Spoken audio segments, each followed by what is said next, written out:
افضل ترین اور بہترین شخص کون ہے؟ سیدنا عثمان بیان کرتے ہیں رسول اللہ صلی اللہ علیہ وسلم نے فرمایا ان افضلکم من تعلم القرآن وعلمہ، ان افضلکم من تعلم القرآن وعلمہ، بے شک تم میں سے افضل ترین شخص وہ ہے جو قرآن کو سیکھے اور اسے سکھلائے۔ اسی طرح رسول اللہ صلی اللہ علیہ وسلم نے دوسری حدیث میں فرمایا خیارکم من تعلم القرآن وعلمہ، تم میں بہترین لوگ وہ ہیں جو قرآن کو سیکھیں اور دوسروں کو سکھلائیں۔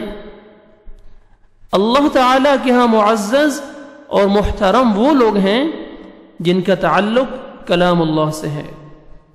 دنیا اور آخرت میں عزت اللہ تعالیٰ کی نگاہ میں قدر ایسے ہی افراد کی ہے جو قرآن پڑھنے پڑھانے والے ہیں۔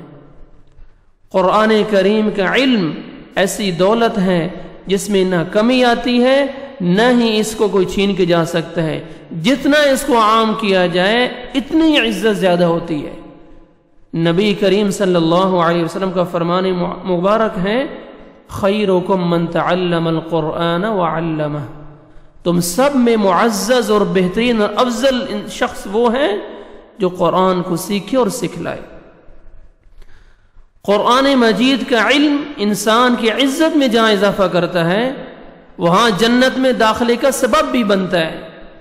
سیدنا ابو سعید رضی اللہ تعالیٰ عنہ کہتے ہیں میں نے رسول اللہ صلی اللہ علیہ وسلم سے سنا، آپ صلی اللہ علیہ وسلم نے فرمایا تعلم القرآن وصل اللہ بہ الجنہ، قرآن کریم کا علم سیکھو، اس کے ذریعے اللہ سے جنت کا سوال کرو۔ قرآن والے یہ اللہ والے ہیں۔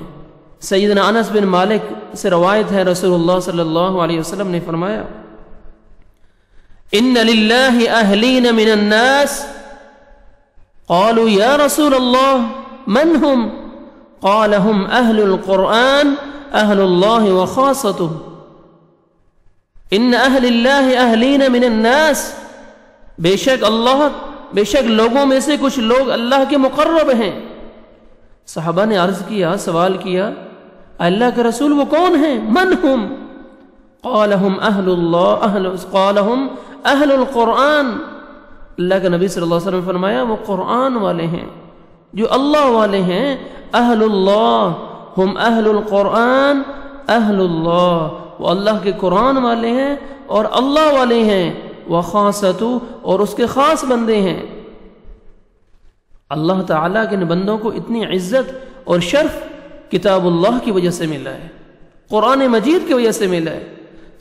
صاحب قرآن جب جنت میں داخل ہوگا بڑے اعزاز کے ساتھ داخل ہوگا۔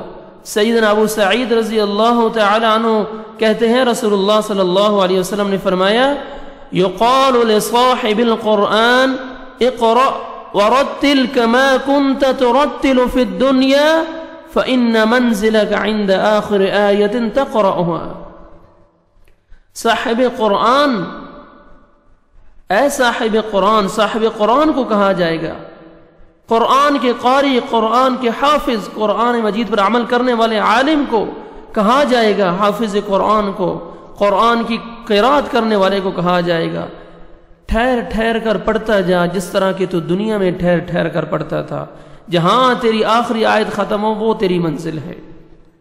یہ کامیاب اور سرفراز سعادت مند لوگ وہ ہیں جنہوں نے قرآن مجید کے احکامات کو مانا، ان کے مطابق زندگی گزاری، اس سے رشتہ جوڑا، تعلق اس سے مضبوط کیا۔ سیدنا عمر بیان کرتے ہیں رسول اللہ صلی اللہ علیہ وسلم نے فرمایا اللہ تعالیٰ اس قرآن مجید کی وجہ سے قوموں کو سرفراز بھی کرتا ہے، بلندیاں بھی عطا کرتا ہے، اور اسی قرآن کی وجہ سے دوسروں کو ذلیل بھی کرتا ہے۔ جو قرآن کو پکڑ کے زندگی گزارتے ہیں، جو قرآن کے مطابق زندگی گزارتے ہیں، اللہ ان کو عزت دیتے ہیں، ان قوموں کو سرفرازی اور بلندیاں عطا کرتے ہیں۔ جو قرآن کو چھوڑ کر اللہ کے نافرمانیوں کو لے کر رسول اللہ صلی اللہ علیہ وسلم کی سنت سے دوری اختیار کر کے زندگی گزارتے ہیں، اللہ سبحانہ وتعالی ایسی قوموں کو ذلیل کر دیتا ہے۔